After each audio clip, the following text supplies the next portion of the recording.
Tiffin பண்ணி சாப்பிட்டு வந்ததுனாலயா?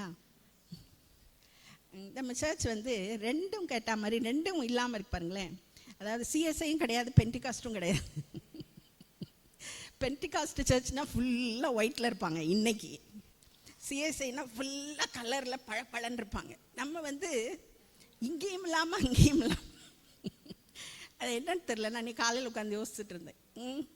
ஆவியானவருக்கு முழுவதுமாக இடம் கொடுக்கிறோம். ஆவியானவர் தான் சபையை நடத்துகிறார். இன்னும் அவர் ஆளுகை செய்ய வேண்டும் என்று ஜெபிக்கிறோம். இன்னும் பிரத்யட்சமாக அவர் வெளிப்பட வேண்டும் என்று ஆசைப்படுகிறோம். ஆனால் வந்து பாஸ்டர், அதாவது நம்ம சின்ன வயசில் எப்படி வளர்ந்தோமோ அதுதான் கடைசி வரைக்கும் நம்மளோட வருது. அதுதான் காரணமே. பாஸ்டர் வந்து சிஎஸ்ஐ பேக்ரவுண்ட்லேருந்து வந்தவங்க. அவங்களுக்கு கல்யாணம் வரைக்கும் வேறு எந்த சர்ச்சும் தெரியாது. நான் வந்து கல்யாணம் வரைக்கும் சிபிஎம் தவிர எனக்கு வேறு எந்த சர்ச்சும் தெரியாது. அதுக்கப்புறம் 2 பேரும் அது 2லையும் இருக்க முடியாமல், ஏன்னா அவங்க அங்கே வரமாட்டாங்க, நான் இங்கே போக மாட்டேன். ஸோ நாங்கள் 2 பேரும் வேறு ஒரு சர்ச், இந்த மாதிரி ஒரு சர்ச்சுக்கு வந்தோம். ஆக 32 வருஷமாக இந்த மாதிரி ஒரு சபையில் இருக்கும். இதுக்கு முன்னாடி 2 சபையில் இருந்துட்டு இது 3வது சபை. ஒரு சபையில் ஒரு 11 வருஷம் விசுவாசியாக இருந்துக்கிட்டே முழு நேர ஊழியம் மாதிரியே செஞ்சோம். அப்புறம் ஒரு 6 வருஷம் முழு நேர ஊழியத்தில் இருந்தோம். அப்புறம் இங்கே வந்து ஒரு 17 வருஷம் ஆக போகுது. ஆக நம்ம சின்ன வயசில் வளர்ந்தது கடைசி வரைக்கும் எங்கேயும் உள்ள இருக்குது நமக்கு. அது நல்ல விஷயங்களாக இருக்கும் வரை நல்லது தான், சரியா? அதாவது எல்லாத்துலேயும் உள்ள பெஸ்ட்டை நம்ம எடுத்துக்கணும். அதான் எல்லாத்துலேயும் உள்ள பெஸ்ட்டை. நம்மை சந்திக்கும் மனிதர்கள் நம்ம வாழ்க்கையில் யோசிச்சு பாருங்கள். சின்ன வயசில் ஸ்கூலில் படித்தோம், டீச்சர்ஸ் எத்தனை பேர், காலேஜில் வந்தோம் எத்தனை பேர், ஃப்ரெண்ட்ஸு எத்தனை டீச்சர்ஸு, அப்புறம் வேலை பார்த்தோம் எத்தனை பேர் கூட வேலை பார்த்தாங்க, அப்புறம் கல்யாணம் ஆச்சு, அப்புறம் இன்லாஸு அவங்க ஃபேமிலி, எவ்வளவு பேரை சந்திக்கிறோம். எவ்வளோ பேர் நம்மளை பாதிக்கிறார்கள். நல்ல விதத்திலும் பாதிக்கிறார்கள், வேறு விதத்திலும் பாதிக்கிறார்கள். நல்ல விதத்தில் பாதிப்புகளை எடுத்துக்கொண்டு வேறு விதமான பாதிப்புகளை அவருடைய சமூகத்தில் உட்கார்ந்து விட்டுட்டு அழுது காயங்கள்லேருந்து வெளியே வந்துட்டு வலிகளை வேதனைகளை தூக்கிட்டே தெரியாமல் எல்லாத்தையும் தூக்கி எறிஞ்சிட்டு சந்தோஷமாக, அதுக்கு தான் அவருடைய சபையும் அவருடைய சமூகமும் தேவைப்படுகிறது. நம்மை சரியாய் வைத்துக்கொள்ள, நெகட்டிவ் பர்சனாக நம்ம மாறாமல் இருக்க, நெகட்டிவிட்டி எல்லாத்தையும் வெளியே தள்ளுறதுக்கு தான் இந்த இடம் தேவைப்படுகிறது. இங்கே அவர் மட்டுமே அதை செய்ய முடியும். அதிலும் உயிர்த்தெழுந்த இயேசு நமக்கு இருக்கிறது தான் நமக்கு பெரிய நம்பிக்கையாக இருக்கிறது. எந்த மனுஷனுக்குமே அது நடக்கலை. சில பேர்லாம் செத்து உயிரோடு வந்திருக்காங்க. நீங்கள் யூடியூப்பில் எடுத்து பார்த்தீங்கன்னா நியர் த டெத் அப்படின்ல எக்ஸ்பீரியன்ஸ் அப்படின்னு சொல்லி நிறைய பேர் செத்து 2 நாள் கழித்து வந்தவங்க கூட இருக்காங்க. அப்படிலாம் அவங்களோட சாட்சியெல்லாம் வருது. ஆனால் அவங்க எல்லாருமே இன்னொரு நாள் சாக தான் வேணும் தட் டைம், அப்படி தானே? அதனால் 2000 வருஷம் முன்னால் உயிரோடு இருந்து இன்னை வரையும் உயிரோடு இருக்காரு, இன்னும் என்றைக்குமே உயிரோடு தான் இருக்க போகிறாரு அப்படிங்கிற ஒரு விஷயம் இவருக்கு மட்டுமே இருக்கிறது. அதுதான் கிறிஸ்தவத்தின் மிகப்பெரிய நம்பிக்கையாக இருக்கிறது. எப்போது வேண்டுமானாலும் அவரை நோக்கி நீ கூப்பிடலாம். அவர் உன் பக்கத்தில் வந்து உன் கூப்பிடுதலை கேட்பார், உனக்கு உதவி செய்வார். நம்ம எல்லாரும் இருக்கிற இடத்துல எழுந்து நின்று உயிரோடு எழுந்தவர் நம் தேவனே, பாதாளம் ஜெயித்தவர் நம் இயேசுவே, ஜெயித்தார், மரணம் ஜெயித்தார். நமக்கெல்லாம் தெரிஞ்ச பாட்டு எதுக்கு எடுக்கிறோம் அப்படின்னா நீங்கள் பாடணுங்கிறதுக்காக. நீங்கள் பாடணும் கட்டாயமாக. ஆராதனைங்கிறது எதுக்கு ஞாயிற்றுக்கிழமை சபைக்கு வர்றோம்? முதல் காரணம் கர்த்தர் நம்மோடு பேசணுங்கிறதுல 2வது காரணம் தான். முதல் காரணம், இதுவரை எனக்கு செஞ்சதுக்கு நான் நன்றி சொல்லும்படி வருகிறேன். இதுவரை என்னை நடத்தினதுக்கு, எனக்கு கொடுத்த ரட்சிப்புக்கு, எனக்கு கொடுத்த எல்லா நன்மைகளுக்கும் நன்றி சொல்லும்படி நான் வந்திருக்கிறேன். அதுதான் சபைக்கு வர முதல் காரணம், சரியா? அதனாலதான் இந்த முதல் 1 மணி நேரம் முக்கியமாகிறது. அதனாலதான் லேட்டா வரக்கூடாதுன்னு சொல்றது. முதல் 1 மணி நேரம் தான் முக்கியம் சபையில. ஏன்னா நீங்க அவரை பார்த்து நன்றி சொல்றீங்க, இங்க வந்து சொல்லணும். ஏன்னா இங்கே தான் உங்களுக்கு ஆசீர்வாதங்கள் இங்கே இருந்த வார்த்தைகளினால் தான் வந்திருக்கிறது. அதனால இங்க வந்து நன்றி சொல்லணும். வீட்டுல நன்றி சொல்றேன் அதெல்லாம் இருக்கட்டும், இங்க வந்து சொல்லணும். என்ன பழைய ஏற்பாடு சொல்லுதுல, நீ அங்க போகணும், தேவாலயத்துக்கு போகணும். யூதேயா, கலிலேயா, சமாரியா எங்க இருந்தாலும் உன்னோட தசம பாங்கள்லாம் தூக்கிட்டு தேவாலயத்துக்கு போகணும். வருஷத்துக்கு ஒரு தடவை. அவங்களுக்கு 7 தடவை பண்டிகை இருந்துச்சு. 7 வருஷத்துல நிறைய நாட்கள் இருந்துச்சு. நீ அங்க போகணும், எருசலேமுக்கு போகணும், நன்றி சொல்லணும். அதுக்கு தான் முதல்ல வரணும். நீங்க உயிரோடு இருக்கீங்கப்பா, அது போதும் எனக்கு. நான் நன்றி சொல்லும்படி, உண்மை துதிக்கும்படி, ஆராதிக்கும்படி வந்திருக்கிறேன். சந்தோஷமா கைத்தட்டி நீங்க பாடணும், நீங்க பாடணும். அதுக்கு தான் சொல்றேன், நன்றி சொல்லணும். நீங்க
ஆராதிக்கும் இயேசு இன்றும் ஜீவிக்கிறாரே.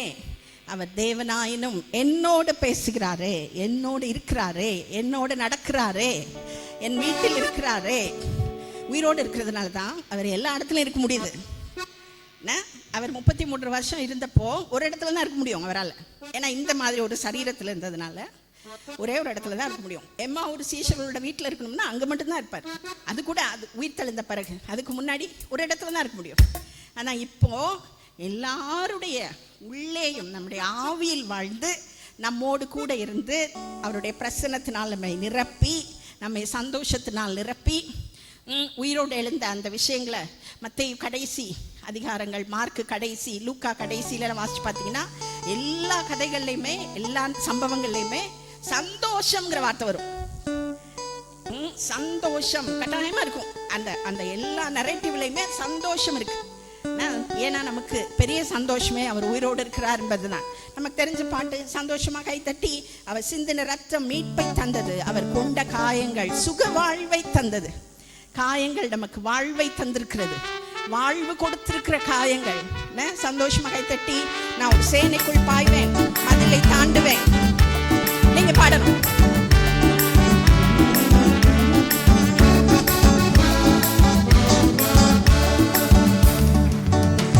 நம் ஆராதிக்கும் இயேசு என்றும் ஜீவிக்கிறாரே, அவர் தேவனாயினும் என்னோடு பேசுகிறாரே.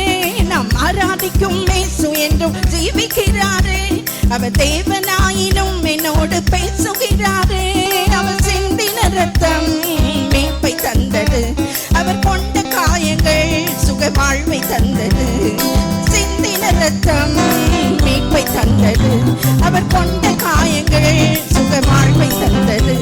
அவர் என்னோடு இருப்பதால் ஒரு சேனைக்குள் பாய்வேன், அவர் என்னோடு இருப்பதால் ஒரு மதிலை தாண்டுவேன். அவர் என்னோடு இருப்பதால் ஒரு சேனைக்குள் பாய்வேன், அவர் என்னோடு இருப்பதால் ஒரு மதிலை தாண்டுவேன். நாம் ஆராதிக்கும் இயேசு என்றும் ஜீவிக்கிறாரே, அவர் தேவனாயினும் என்னோடு பேசுகிறாரே.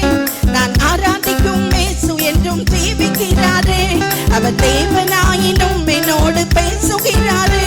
அவர் சிந்தின ரத்தம் மீட்பை தந்தது, அவர் கொண்ட காயங்கள் சுக வாழ்வை தந்தது. அவர் சிந்தின ரத்தம் மீட்பை தந்தது, அவர் கொண்ட காயங்கள் சுக வாழ்வை தந்தது.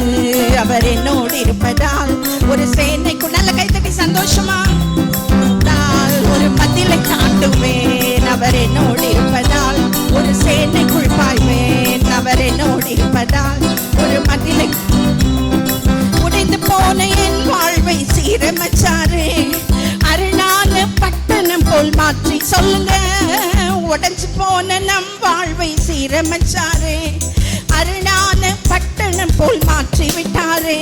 என் சத்துருக்கள் பின்னிட்டு ஓட செய்தாரே, என் எல்லை எங்கிலும் சமாதானம் தந்தாரே. என் சத்துருக்கள் பின்னிட்டு என் எல்லை எங்கிலும் சமாதானம் தந்தாரே. அவர் செய்த நன்மைய நான் சொல்லி நல்ல கைத்தட்டி, அவர் செய்த நன்மைய நான் சொல்லி துதிப்பேன். அவர் செய்த நன்மைய சத்தம் கேட்கட்டும், அவர் செய்த நன்மைய நான் சொல்லி துதிப்பேன். அவர் என்னோடு இருப்பதால் ஒரு சேனைக்குள் பாய்வேன். அவர் என்னோடு இருப்பதால் ஒரு மதிலை தாண்டுவேன். அவர் என்னோடு இருப்பதால் ஒரு சேனைக்குள் பாய்வேன், ஒரு மதிலை தாண்டுவேன். ரட்சிப்பின் வஸ்திரத்தை உடுத்துவித்தாரே, நீதி என்னும் மார்க்கவசம் எனக்கு தந்தாரே. ரட்சிப்பின் வஸ்திரத்தை, நீதி என்னும் மார்க்கவசம் எனக்கு தந்தாரே. கிருபைய தந்து என்ன உயர்த்தி வச்சாரே, என் நாவின் மேலே அதிகாரம். சொல்லுங்க சத்தமா, கிருபைய தந்து என்ன என் நாவின் மேலே அதிகாரம் தந்தாரே. அவர் செய்த நன்மைய நான் சொல்லி துதி, நல்ல கைத்தட்டி சொல்லி துதி.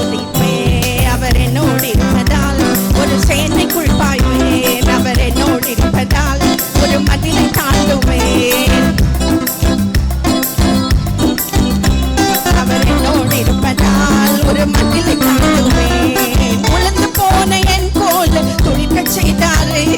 ஜீவனற்ற என் வாழ்வில் ஜீவன் தந்தாரு. உலர்ந்து போன என் கோல் துளிக்க செய்தாரு. ஜீவனற்ற என் வாழ்வில் ஒரு சேனையை போல என்னை எழுப்ப செய்தாரு. என் தேசத்தை சுதந்தரிக்கும் பலனை தந்தாரு. ஒரு சேனையை போல என்னை என் தேசத்தை சுதந்தரிக்கும் பலனை தந்தாரு. நான் சொல்லி துதிப்பேன் அவர் செய்த நன்மைய, நான் சொல்லி துதிப்பேன் அவர் என்னோடு இருப்பதால். ஒரு சேனைக்குள் பாய்வேன் அவர் என்னோடு இருப்பதால். ஒரு மதிலை தாண்டுவேன் அவர் என்னோடு இருப்பதால். ஒரு சேனைக்குள் பாய்வேன் அவர் என்னோடு இருப்பதால். ஒரு மதிலை தாண்டுவேன். நான் ஆராதிக்கும் இயேசு என்றும் ஜீவிக்கிறாரே. அவர் தேவனாயினும் பேசுகிறாரே. நான் ஆராதிக்கும் இயேசு என்றும் தேவனாயினும் என்னோடு பேசுகிறாரே. அவர் சிந்தின இரத்தம் மீட்பை தந்தது. அவர் கொண்ட காயங்கள் சுக வாழ்வை தந்தது. அவர் சிந்தின இரத்தம் மீட்பை தந்தது. அவர் கொண்ட காயங்கள் என்னோடு இருப்பதால். ஒரு சேனைக்குள் பாய்வேன் அவர் என்னோடு இருப்பதால். ஒரு மதிலை தாண்டுவேன் அவர் என்னோடு இருப்பதால். ஒரு சேனைக்குள் பாய்வேன். ஹல்லேலூயா. யெகோவா ரஃபா சுகத்தை தருபவர். வியாதிகள் இன்று எனக்கு இல்லையே. யெகோவா ரஃபா என் பலனானதால். வாதை நோய் இல்லையே. எகிப்தின் ரோகங்கள் இல்லையே. மரண பயமும் எனக்கு இல்லையே. மரணத்தை அவர் ஜெயித்ததுனால மரண பயமும் எனக்கு இல்லையே. உம்மை நம்புவோருக்கு பயம் இல்லையே. அதில் அந்த பாட்டில் 5 அவருடைய பெயர்கள் வருது. யெகோவா ரஃபா, யெகோவா ஷாலோம், யெகோவா ருவா, யெகோவா ஈரே. 4 பேர் வருது. அவரை நம்பி வந்திருக்கிற நமக்கு பயம் இல்லை, பயப்பட தேவையில்லை. மரண பயம் விசேஷமாய் தேவையில்லை. மரண பயம் தேவையில்லை. வெளியில எவ்வளவோ நல்லவங்க இருக்காங்க பாருங்களேன். ஆனா அந்த மரணத்தை நினைச்சு அவங்களுக்கு இருக்கிற பயத்தை பார்க்கணுமே. அவங்க வாழ்க்கையில நம்மளை விட ரொம்ப நல்லவங்களா இருப்பாங்க. ஆனா மரணம்னா கதி கலங்கிருது அப்படியே. ஏன்னா அதை குறிச்சு ஒரு விஷயம் அவங்களுக்கு தெரியாதனால. நமக்கு தெரியுது மரணத்தை அவர் ஜெயித்தார், அவர் என்னோடு இருக்கிறார், அவரை நான் நம்பி இருக்கிறேன். அதனால நானும் மரணத்தை ஜெயிக்கிறதுனா என்ன, அதுக்கு நிறைய விளக்கங்கள் இருக்கு பாருங்களேன். வேதம் சொல்ற, புதிய ஏற்பாடு சொல்ற அந்த மரணத்தை ஜெயிக்கிறது கம்ப்ளீட்டா வேற, அவரை மாதிரி ஜெயிக்கிறது. ஆனா அட்லீஸ்ட் நம்ம என்ன புரிஞ்சுக்கிறோம்னா நரகத்துக்கு போகாம பரலோகத்துக்கு போறத மரணத்தை ஜெயித்ததா புரிஞ்சுக்கிறோம். அதனால தான் நம்ம பெட்டியிலலாம் பெட்டினா அந்த பெட்டியில மரணமே அவன் கூறங்கே அப்படின்னு எழுதி வைக்கிறோம். ஆனா மரணத்துல தான் அவர் படுத்திருக்காரு. அங்க மரணத்தை சந்திச்சதுனால தான் படுத்திருக்காரு. அதுல இந்த வசனத்தை நம்ம ரொம்ப கீழாதான் புரிஞ்சிருக்கோம். நம்ம என்ன சொல்றோம், பரலோகத்துக்கு போயிட்டான் பாரு, நரகத்திலேருந்து தப்பிச்சிட்டான் பாரு, அதனால நீ தோத்துட்ட அப்படி சொல்றோம். ஆனா இன்னொரு ஜெயித்தல் இருக்கிறது, இயேசு மாதிரி ஜெயிக்கிறது. அது அவருடைய வருகையில் நடக்கும் என்று சொல்லுகிறது புதிய ஏற்பாடு. அவரை போல நமக்கு வேற ஒரு சரீரம் கொடுக்கப்பட்டு நம்ம இங்க இருந்து மேல போயிடுவோம். இதே சரீரம் வேற மாதிரி ஆயிரும், மண்ணுக்குள்ள போய் வேற மாதிரி ஆகுறத இப்ப நம்பிட்டு இருக்கோம். இப்ப இறந்தவங்க எல்லாம் எப்படி உள்ள வச்சு அடக்க மாட்டோம்ல, நம்ம குடும்பங்கள்ல பாக்ஸ்ல வச்சு உள்ள வச்சிட்டோம். அவங்களுக்கு ஒரு புது சரீரம் கொடுக்கப்படும், மேல எழும்புவாங்க அவர் வரும்போது நம்புறோம். இன்னொரு விஷயம் இருக்கு, அதுல உயிரோடு இருக்கும் நாமும் அவருக்கு எதிர்கொண்டு போக மேகங்கள் மேல் ஆகாயத்தில் எடுத்துக்கொள்ளப்பட்டு, அப்படின்னா ஏசு எப்படி போனாரோ அது மாதிரி டக்குன்னு இது வேற மாதிரி ஆகி கிராவிட்டி எல்லாம் விட்டு வெளியே அட்மாஸ்பியருக்கு மேல போயிருவோம் அவரோடு கூட. அதுதான் உண்மையான மரணத்தை ஜெயித்தல், சரியா? ஆனா இப்போ எங்களை நரகத்துல இருந்து தப்பு வச்சு பரலோகத்துல கொண்டு வரும்படி எப்ப செத்தாலும் அந்த நம்பிக்கை இருக்கா உங்களுக்கு? இல்லைங்க, எனக்கு பயமா இருக்கு, நரகத்துக்கு போயிருவனோ அப்படின்னு நினைக்கிறீங்களா? இயேசுவை நம்பினால் நரகம் இல்லை. சந்தோஷமா கைத்தட்டி யெகோவா ரஃபா சுகத்தை தருபவர், வியாதிகள் என்று எனக்கு இல்லையே.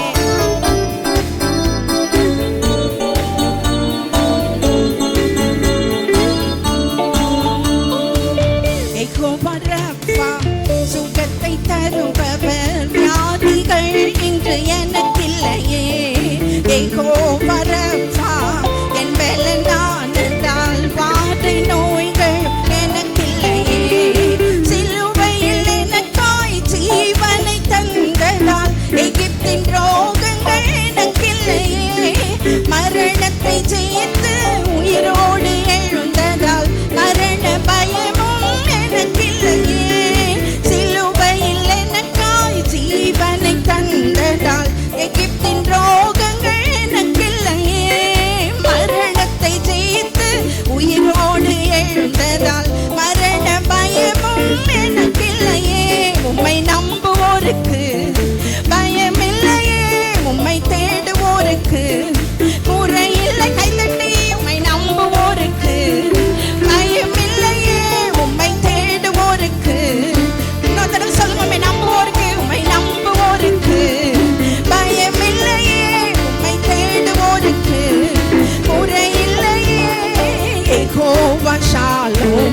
சமாதானம் தருபவர் கரங்கள் பிடித்தென்னை நடத்துவாரே.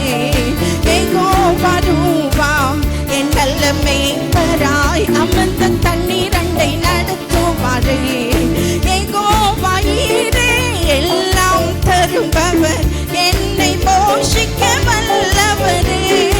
ஈசாக்கின் விதையை ஆசீர்வதிப்பவர் 100 மடங்காய் நிரப்புவாரே.